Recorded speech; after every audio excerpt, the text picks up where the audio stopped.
Do you have a desire, a zealousness to learn the Torah and to tell other people about the Torah and to teach it to other people to bring them closer into service and connection and relationship with Yahweh?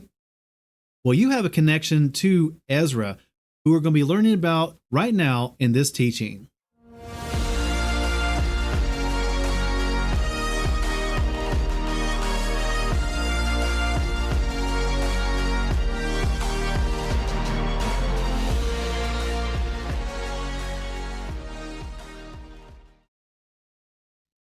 So this teaching is going to be all about Ezra, who he was, what happened during his life, especially during the book of Ezra itself, and also a little bit of the book of Nehemiah. If you would like to learn more about this, you can check out our notes that we took. It's located on the article post at godhonesttruth.com. A link has been conveniently located for you down below in the description, and that should be there whether you're watching on video or whether you're listening through an audio podcasting app. Right down there in the description, click on that link. It'll take you to the article post. We'll be able to see the slides here on your screen, the on-demand video, the notes that we took for this, and also the transcript if that's something that is a benefit to you as well. All that's located for you conveniently in one link down below in the description. So Ezra, who was Ezra? What was he all about? What did he do? What can we take away from the story of Ezra itself? Well, the first time we ever hear or see the name Ezra in Scripture, at least chronologically speaking, is the book of Ezra, chapter 7, verses 1 through 6, especially verse 1. And after these events, in the reign of Artahshasta, sovereign of Persia, Ezra, son of Sariah, son of Azariah, son of Hilkiah, son of Shallum, son of Zadok, son of Ahitub, son of Amariah, son of Azariah, son of Meraioth, son of Zerahiah, son of Uzi, son of Buki, son of Abishua, son of Phinehas, son of Eleazar, son of Aaron, the chief priest. This Ezra came up from Babel, and he was a scribe skilled in the Torah of Moshe, which Yahweh Elohim of Israel had given, and the sovereign gave him all he asked according to the hand of Yahweh his Elohim upon him.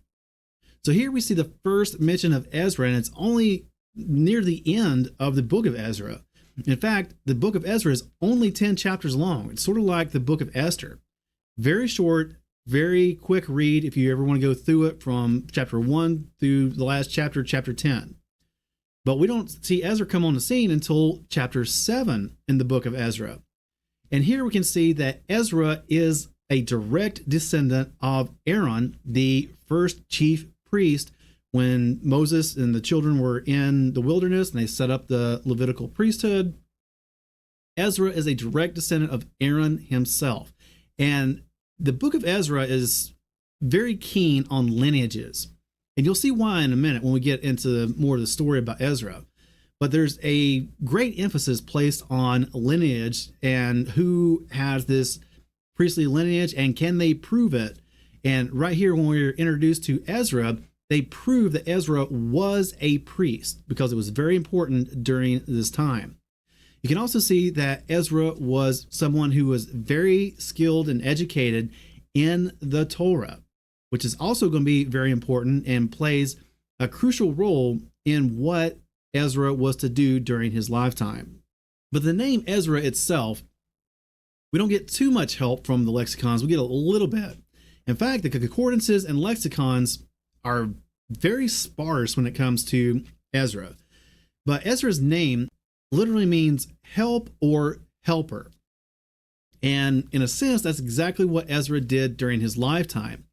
Here on your screen, you can see the Strong's definition entry, the Brown Driver Briggs entry, the Gesenius' Hebrew lexicon entry, and of course, all these are in the notes that we took for the subject as well. And here is the Jastrell's Dictionary of the Targums.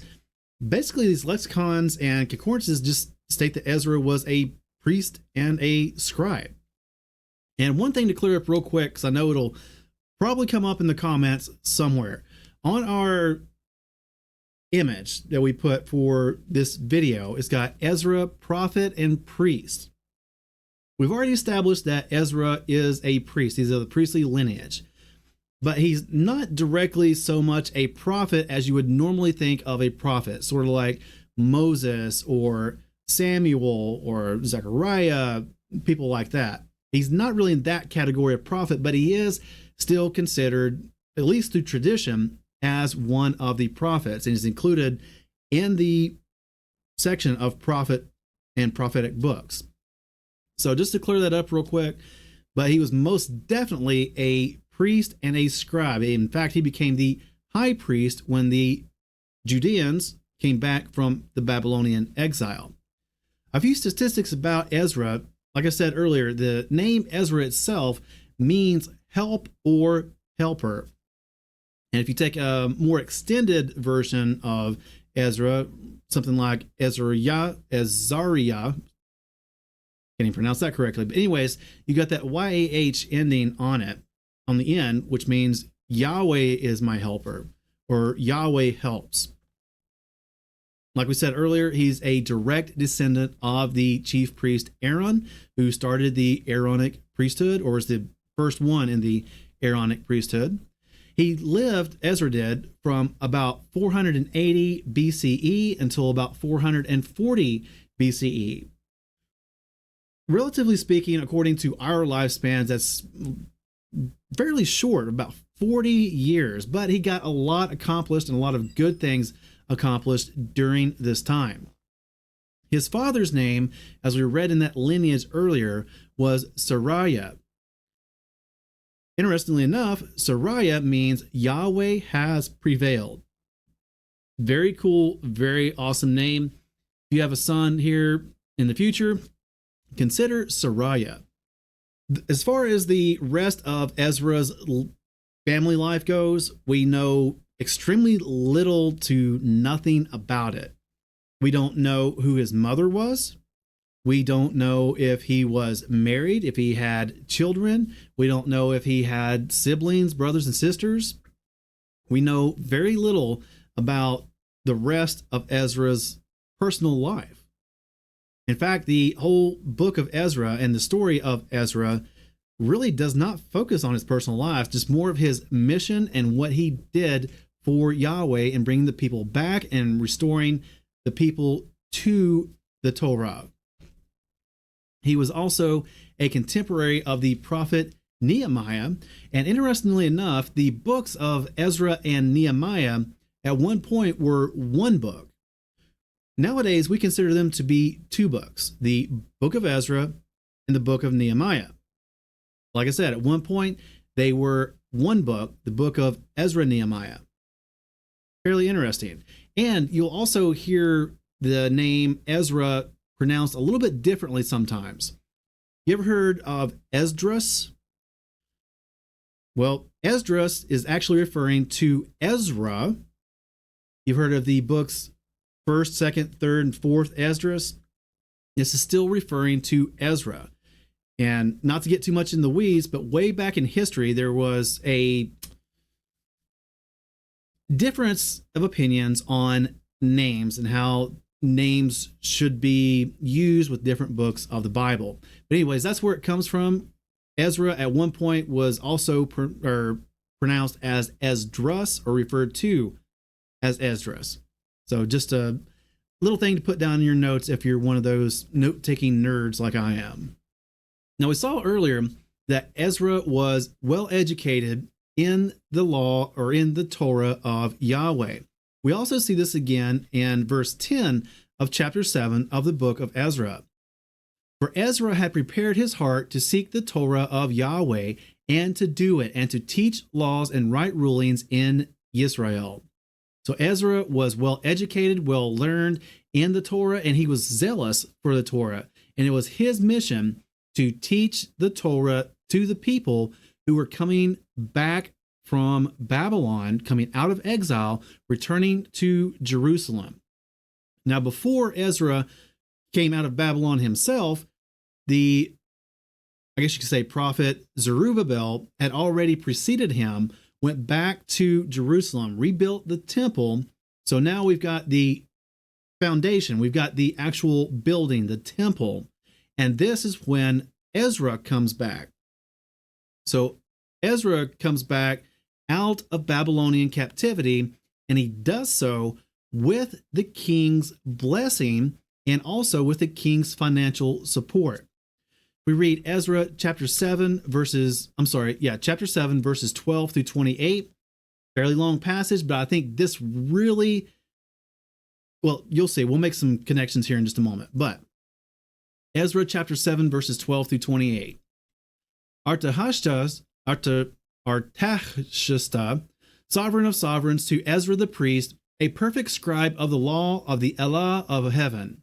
And now I make a decree that all those of the people of Israel and the priest and the Levites in my reign who volunteer to go up to Jerusalem go with you, since you are being sent by the sovereign and his 7 counselors to inquire about Yehuda and Jerusalem with regard to the law of your Elah, which is in your hand, and to bring the silver and gold which the sovereign and his counselors have voluntarily given to the Elah of Israel, whose dwelling is in Jerusalem, and all the silver and gold that you find in all the province of Babel, along with the gift of the people and the priest voluntarily given for the house of their Elah in Jerusalem.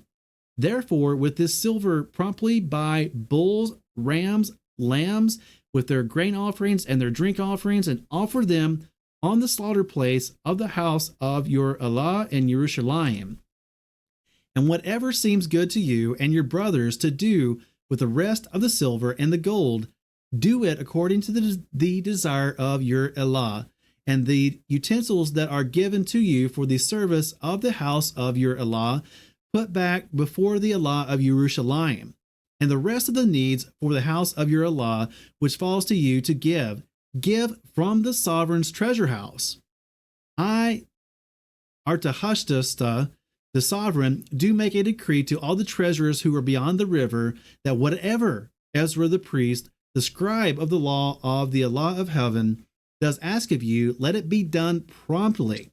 Up to 100 talents of silver, and up to 100 cores of wheat, and up to 100 baths of wine, and up to 100 baths of oil, and salt without reckoning. Whatever is commanded by the Elah of heaven, let it be diligently done for the house of Elah of heaven. For why should there be wrath against the reign of the sovereign and his sons? We further inform you that there is no authority to impose tax, excise, or toll on any of the priests and Levites, singers, gatekeepers, Nethinim, and servants of this house of Elah. And you, Ezra, according to the wisdom of your Elah that is in your hand, appoint magistrates and judges to judge all the people who are beyond the river, all such as know the laws of your Elah, and teach those who do not know them. And whoever does do the law of your Elah and the law of the sovereign, let judgment be promptly executed on him, whether it be death or banishment or confiscation of goods or imprisonment. I'm going to pause right there for a moment, because this is the letter that the king who was over Babylon at that time sent with Ezra as he went out with the Levites, with the people who wanted to go with him, the singers, the gatekeepers, stuff like that. This is the letter that the king sent out with him. And he sent him out with these great riches, all that he would need to buy and build the things that were needed in the temple: the bulls, the lambs, the grain offerings, wine offerings, etc., etc. This foreign pagan king sent Ezra out for the rebuilding of the temple of Yahweh. I mean, how amazing is that? This is after the end of the Babylonian exile. Now, some of the Judeans stayed in Babylon, as we read in the book of Esther. But a lot of them came back, and Ezra was one of those who came back after the rebuilding of the temple. And he did so with the financial support and blessing of this pagan king, which I think is just absolutely amazing. And the connection that we can make there, at least sort of, is back with the Exodus from Egypt. These Judeans are having pretty much an exodus from Babylon, even though they weren't in slavery like they were in Egypt. But they're coming out of Babylon with all these great riches, just like they did when they came out of Egypt. Except this time, it's with the blessing of the ruler and the financial support of the ruler, which still just blows my mind. I seriously doubt the United States government would ever send someone out with everything they need to rebuild the temple for the third time. It's just absolutely amazing that this pagan king would do so much to rebuild and supply the temple of Yahweh. So a lot of things happen within the book of Ezra. One of these things, like I just read, is this support and blessing of the king to rebuild the house and the temple of Yahweh. After this letter in the book of Ezra, Ezra actually gives a blessing and a prayer because of all this. Let me read the end of this section here. This is the end of Ezra 7:12 through 28. Blessed be Yahweh, Elohim of our fathers, who has put this in the sovereign's heart to embellish the house of Yahweh, which is in Jerusalem, and has extended loving commitment to me before the sovereign and his counselors, and before all the sovereign's mighty princes. So I was strengthened as the hand of Yahweh my Elohim was upon me, and I gathered heads from Israel to go up with me.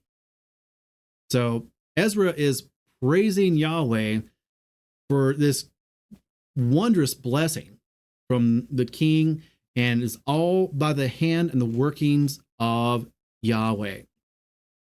So this is some of the more major things that happened within the book of Ezra. Ezra comes out with the king's blessing and financial support. He gets back to Jerusalem, back to the temple, and he starts instructing the people in the Torah to get back to the way that they should be acting and behaving.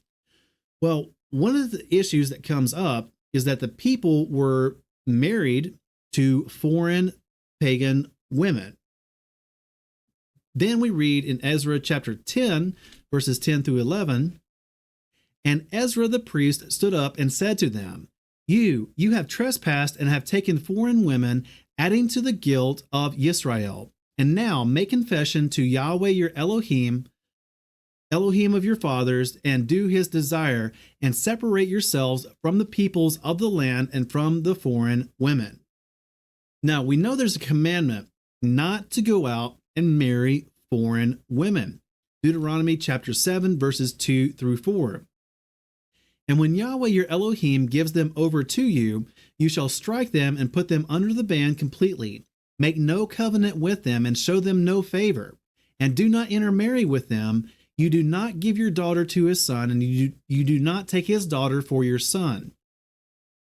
For he turns your sons away from following me to serve other mighty ones. Then the displeasure of Yahweh shall burn against you and promptly destroy you. So here we're already told, do not take foreign women. We saw the bad consequences that happened with King Solomon, that his heart was turned away because he married foreign women. He went after other gods besides Yahweh, and this caused, well, part of what we can see here in the book of Ezra. But they're told not to marry foreign women. But they did. So now what do? Do they just go ahead and divorce them, get rid of them? Well, doesn't Yahweh hate divorce? We see in Malachi chapter 2, verses 14 through 16. And you said, why? Because Yahweh has been witness between you and the wife of your youth, against whom you have acted treacherously, though she is your companion and the wife of your covenant. And did he not make one? And he had the remnant of the Spirit? And what is the one alone? He seeks a seed of Elohim, so you shall guard your spirit and let none act treacherously against the wife of his youth. For I hate divorce, said Yahweh Elohim of Israel. And the one who covers his garment with cruelty, said Yahweh of hosts. So you shall guard your spirit and do not act treacherously. So right here, we see directly that Yahweh hates divorce. This goes right along with what Yeshua stated in Matthew chapter 19, verses 4 through 6. And he answering said to them, Did you not read that he who made them at the beginning made them male and female, and said, For this cause shall a man leave his father and mother and cleave to his wife, and the two shall become one flesh? So that they are no longer two, but one flesh. Therefore, what Elohim has joined together, let man not separate. So again, we see a prohibition against divorce, but how does that come into context with marrying foreign women? Yeah, we shouldn't do it in the first place, but if it does happen, well, does the prohibition against divorce still apply? The Apostle Paul states this, 1 Corinthians chapter 7, verses 12 through 16. And to the rest I say, not the master, if any brother has an unbelieving wife, and she thinks well to live with him, let him not send her away. And a woman who has an unbelieving husband, and he thinks well to live with her, let her not send him away. For the unbelieving husband has been set apart in the wife, and the unbelieving wife has been set apart in the husband. Otherwise your children would be unclean, but now they are set apart. And if the unbelieving one separates, let him separate himself. A brother or a sister has not been enslaved in such matters, but Elohim has called us to peace. For how do you know, O wife, whether you shall save your husband? Or how do you know, O husband, whether you shall save your wife? So the Apostle Paul is telling us that if we have an unbelieving wife, that we are not to divorce her, but if she leaves, we're not required to stay. We can let her go. Same thing for a woman with an unbelieving husband. So we go back and we look at Ezra chapter 10, verses 10 through 11, and he's telling the people to get rid or divorce their foreign wives. So how do we reconcile all this? How do we understand it? Did Ezra give a wrong commandment? Maybe, maybe not. I tend to think no. They're coming back to Jerusalem, resetting the temple, setting it back up. One of the things that is very strict in the Torah about the temple is purity, and especially the priest and the and the Levites who go in to do the service of the temple. They are to be pure. They cannot even have a drop of alcohol in their system when they go in to do the service. The people coming to temple cannot have been near a dead body for a while. A woman who had just given birth cannot, or who is menstruating cannot. So there was a huge focus on purity. And this is one of the things I think personally that's going on here. They're focusing on purity, getting away from all these pagan influences. They just want pure Yahweh worshipers. Now they're setting Israel and the temple back up.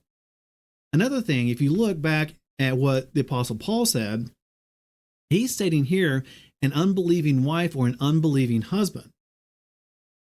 Now, this would apply to someone who is not a follower of Yahweh, but you could also, in one way, interpret it as someone who doesn't believe in anything, more like an atheist. Not necessarily a pagan wife or a pagan husband, but it's one who doesn't believe in anything at all. That's one way to take it. But another way is also that when we look back at the entirety of Scripture, we see various people being grafted in and a distinction made between Israelite women and pagan women. We look in Malachi chapter 2, verse 11 for a small clue here. And this reads, Yehuda has acted treacherously, and an abomination has been done in Israel and in Jerusalem. For Yehuda has profaned what is set apart to Yahweh, which he had loved, and has married the daughter of a foreign mighty one. Now, you remember we read a little bit earlier about the verse in Malachi that states that Yahweh hates divorce. So this comes right after this verse in chapter 2 of Malachi. So there's a distinction made there between the pagan women and the Israelite women, or the women who believed in Yahweh. Also look in the book of Ruth, chapter 1, verse 16. But Ruth said, "Do not urge me to leave you or to go back from following after you. For wherever you go, I go, and wherever you stop over, I stop over. Your people is my people, and your Elohim is my Elohim." So at this point, Ruth wouldn't really be considered a foreign woman. She would be considered an Israelite, a follower, a servant of Yahweh. So the divorce decree, most likely in Ezra's time, would not have applied to Ruth. Remember, Ruth was a Moabite. She was not ethnically of Israel, but she definitely was spiritual. She was grafted in, and she, by her own choice, chose to go and serve Yahweh and become one of the people. Back in Ezra, when he's stating about the divorce, it's at least my personal understanding that he's telling them to get rid of these foreign women, these women who have not grafted themselves in, who are still worshiping their pagan gods and their pagan ways. He's telling them to get rid of those women. And that's what I think the foreign women is referring to here. And it's telling them to get rid of these women and the children they have born for the sake of purity. You put the purity together with the distinction between an Israelite woman who's been grafted in and a non-Israelite woman who has not been grafted in. And at least to me, it makes a lot more sense that way. We're not given all the details in the book of Ezra as to whether or not these women did come over to worship Yahweh and serve him, or if they actually did stay in their pagan ways. But that's the way that I think makes the most sense and reconciles with the rest of the context of Scripture. If you have a different interpretation or a different explanation, go down below and let us know in the comments. It'll be interesting to see if someone else has a different interpretation on this particular point from the book of Ezra. So then as we keep reading in the book of Ezra and we get to chapter 8, verses 1 and 3. And when the 7th new moon came, the children of Israel were in their cities, and all the people gathered together as one man in the open space that was in front of the water gate. And they spoke to Ezra the scribe to bring the book of the Torah of Moshe, which Yahweh had commanded Israel. And he read from it in the open space in front of the water gate from morning until midday, before the men and women and those who could understand. And all the ears of the people listened to the book of the Torah.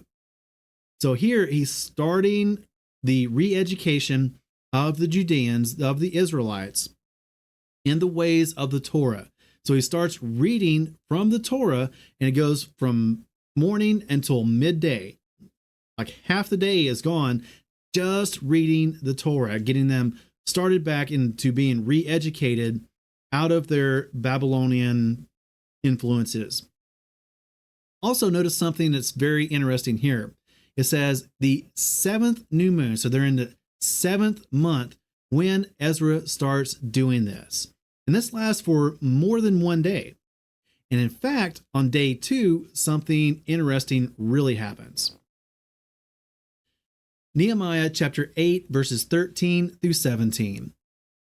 And on the 2nd day, the heads of the fathers' houses of all the people, with the priests and Levites, were gathered to Ezra the scribe in order to study the words of the Torah. And they found written in the Torah, which Yahweh had commanded by Moshe, that the children of Israel should dwell in booths in the festival of the 7th new moon. Yeah, so the people went out and brought them and made themselves booths, each one on the roof of his house, and in their courtyards, and in the courtyards of the house of Elohim, and in the open space of the water gate, and in the open space of the gate of Ephraim. And the entire assembly of those who had come back from the captivity made booths and sat under booths. For since the days of Yeshua son of Nun until that day, the children of Israel had not done so, and there was very great rejoicing. So on day 2, they're learning about Torah in the 7th month, and they come up on the Feast of Sukkot. The Feast of Sukkot happens in the 7th month on the 15th day. So they immediately go and they build Sukkah and they celebrate Sukkot. How amazing is that? That Ezra is so ardent and zealous for the Torah, and he's out there teaching them the Torah. He's reading directly from the Torah. All the people are hearing it, and they come across the festival of Sukkot, and they go out and they do it. There's really no indication of backlash or anything saying, oh, well, that was for them back then in the first temple. We're the second temple now. No, they were happy to hear it. They were happy to learn about it, and they were happy to go out and do it. It says there was great rejoicing because of this. And in fact, when you go back and you read what we're told to do for the festival of Sukkot, rejoicing is actually a commandment too. So it's very amazing. They're coming back to Torah after this Babylonian captivity. They're being re-educated in the ways of the Torah. The temple's rebuilt. It's being rededicated. And they're just so joyous or so zealous for learning and doing the ways of the Torah, getting back to the service of Yahweh, which is absolutely amazing to hear. But anyways, some takeaways from the life and times and the story of Ezra. Number one, like us, Ezra was living in a foreign land. Most of you out there who are listening right now, you're not living in the promised land. You're living in a foreign land, like Ezra was for a time, like the Judeans were for a time when they were exiled to Babylon. Number two, Ezra lived among non-believers. Well, even in Israel, there are a great many unbelievers. There are Arabs, strike that. There are Muslims, there are atheists, all kinds of people, even within Israel itself. Israel is not yet pure like it should be. But if you're outside of Israel, you're obviously living somewhere who has a great mixture of different beliefs, even what we would call paganism. I mean, here in America, it's sad to say, but there is way, way too much paganism here. So we're dealing with a lot of the same circumstances that Ezra was having to deal with back then. Ezra was well trained and educated in the Torah. Not to mention the rest of the Bible, the Torah. Those of us, especially those of you out there like me, those of you watching this right now, with the Messianic way of thinking, we're getting back to the Torah. We are ardent and zealous for the Torah, just like Ezra was. We're learning, we're becoming more educated in the Torah so that we can go out and teach the Torah and the ways of Yahweh to other people to bring them to Yahweh and the way things should be done. And just like Ezra, we, at least most of the people I have met with a Messianic kind of mindset, are ardent and zealous that others get back to the Torah like they should, getting away from all these Catholic traditions that have been established over 2 millennia, and even mainstream churchianity. They think, well, we're not Catholic. The sign outside doesn't have Catholic on it, but they don't understand the traditions and some of the doctrines that they hold to came from Catholicism, not from Scripture. And those of us, those of you out there watching this right now, are zealous and ardent to get people back to Scripture and away from church traditions. Get back to the ways of Torah. Get back to the ways of Yahweh. Just like Ezra was ardent and zealous to get the people back to the ways of the Torah and out of the ways of Babylon. So there's various connections that we can make between ourselves and the story of Ezra. Like I said, it doesn't take too much time to read through the book of Ezra. It's only 10 chapters. Even the book of Nehemiah is only 13. So put them together. The Ezra and Nehemiah book, 23 chapters, still not that big. So I invite you to go out, read the story of the return of the people. Very inspiring, or at least it was for me. So go out, go farther than this, do your own research, and learn about the man of Ezra, and also Nehemiah and Zerubbabel and all the people of what happened. So thank you for joining us for this Drosh, another scriptural dossier, and this time on the scribe and priest of Ezra. We hope that you liked it and got something out of it. If you did, let us know down below something that you may have learned about this. If we happen to miss something, let us know down below as well, or if we got something wrong, let us know. While you're down there, also be sure to hit that like button, hit that subscribe button, and ring the bell, and hit that share button and share it around with someone that you may know. Thank you for joining us for another production from God Honest Truth Ministries. We hope that we have been of service to you, and if you have any feedback, then please reach out to us by email, and make sure to visit our website at godhonesttruth.com for more information, resources, and contact.